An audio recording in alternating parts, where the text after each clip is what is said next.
Assalamualaikum warahmatullahi wabarakatuh. Apa khabar semua? Sihat tak? Jadi kita mulakan untuk subjek PSV kita hari ini untuk tajuk kolom kemerdekaan. Pertandingan kolom kemerdekaan. Okey. Okey, untuk kita punya aktiviti menggambar iaitu tema objek buatan manusia. Okay, jadi hari ini cikgu harap murid-murid dapat menghasilkan kolom dengan teknik collage bertemakan objek buatan manusia. Okay, apa itu kolom? Kolom tu ialah seni budaya masyarakat India. Kolom tu maksudnya seni beras ataupun rice art. Sebab itulah diguna beras. Seni beras. Kita tengok penerangan kat sini, kolom merupakan seni zaman purba India yang menggunakan bahan seperti beras berwarna, tepung beras, pasir dan juga kelopak bunga untuk menghasilkan corak-corak yang cantik. Okay, juga dikenali sebagai rangoli. Rangoli ni salah satu jenis kolom lah, dia ada banyak. Okay.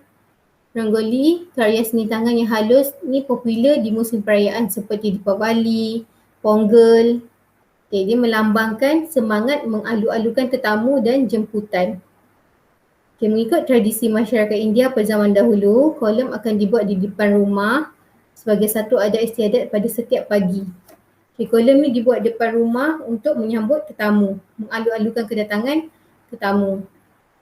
Kalau kita pergi shopping mall ke, ada masa nak dekat perayaan Deepavali, dia akan letak, dia akan buat kolom tu dekat pintu depan, pintu utama tu. Nanti bila orang datang, orang masuk, orang akan rasa seronok, rasa wah cantiknya. Sebab tu dia letak kat depan. Kalau letak kat belakang, kat pintu belakang, kita tak jumpa kan. Okey, seterusnya kolom terdiri daripada beberapa jenis. Salah satunya rangoli. Rangoli amat terkenal terutamanya di India Selatan. Yang kebanyakan orang buat ialah rangoli lah. Rangoli terdiri daripada gabungan beras dari pelbagai warna seperti hijau, merah dan jingga. Selain beras, kolom juga boleh dihasilkan dengan tepung gandum, sagu dan hampas kelapa. Sebenarnya boleh je guna apa-apa yang sesuai. Sesuai. Supaya dia tak mudah terbang. Biarpun sebagai perhiasan, penghasilan kolom juga menuntut kesabaran dan kerjasama daripada ahli kumpulan. Okay, sebenarnya kolom ni biasanya dia akan buat besar. Jadi kena buat ramai-ramai. Okay, kolom merupakan satu simbol penyatuan keluarga kerana proses menyiapkan kolom biasanya dibuat beramai-ramai bersama ahli keluarga. Okay, nampak ni. Dia membantu mengeratkan hubungan kita sesama keluarga, kerjasama. Kita rasa seronok lah dapat luangkan masa dengan ahli keluarga. Okay, ni contoh gambar-gambar kolom Okay, nampak ni. Okay, seperti yang cikgu pernah terangkan dalam kelas Google Meet sebelum ni, kolom ni ialah selalu kita buat ialah hiasan bunga dan juga dia tumbuh-tumbuhan ataupun haiwan. Dia menunjukkan cinta kepada alam.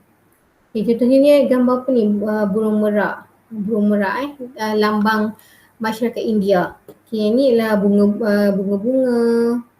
Yang ni pun bunga. Okay, yang ni contoh kalau buat logo Merdeka. Ni tahun yang ke-50 50. Okay, jadi untuk hari ni media yang kita akan gunakan, alatan dan bahannya ialah lakaran gambar yang cikgu akan berikan. Awak boleh cetak, awak boleh print ataupun lukis, beras atau sagu ataupun bahan yang sesuai yang ada di rumah. Contoh batu-batu kecil, tepung, lagi apa tadi, pasir, sabut hampas kelapa. Boleh ikut apa yang sesuai, daun ke bunga. Kemudian yang ketiga, pewarna makanan atau warna air. Kalau ada pewarna makanan, guna pewarna makanan. Kalau tak ada, gunalah watercolour. Kemudian palette ataupun mangkuk, ikutlah apa yang ada kat rumah, brus lukisan dan gam. Okay, langkah-langkah dia. Okay, nombor 1 kita tengok. Murid mencetak gambar yang diberikan. Okay, gambar yang cikgu lampirkan nanti boleh print ataupun lukis. Kemudian yang kedua, warnakan sagu atau beras menggunakan pewarna makanan.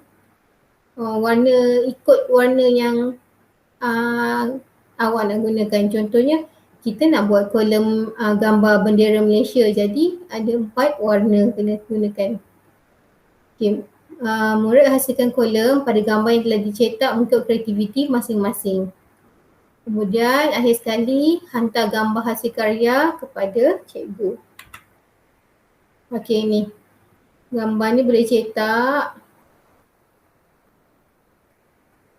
Nampak ni, tak besar pun, cetak kertas A4 sahaja, jadi tak besar. Kemudian warnakan sagu atau beras menggunakan pewarna makanan. Okey, nampak ni, ni contoh Tapi tak payahlah banyak sangat macam ni sebab kita punya kertas saiz A4 saja. Jadi sikit je yang kita nak gunakan. Okay, warna pun ada 4 warna sahaja. Okay, nombor 3, hasilkan kolom pada gambar yang telah dicetak untuk kreativiti masing-masing. Contoh macam ni, nampak ni kolom besar dekat atas lantai. Jadi dia gunakan banyak beras.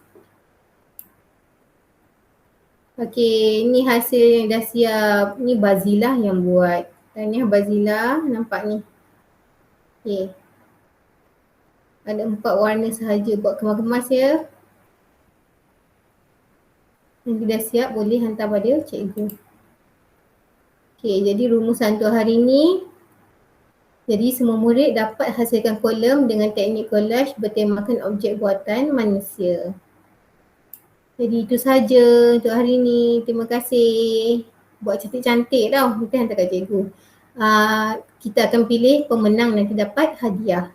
Bersama Hari Merdeka. Bye.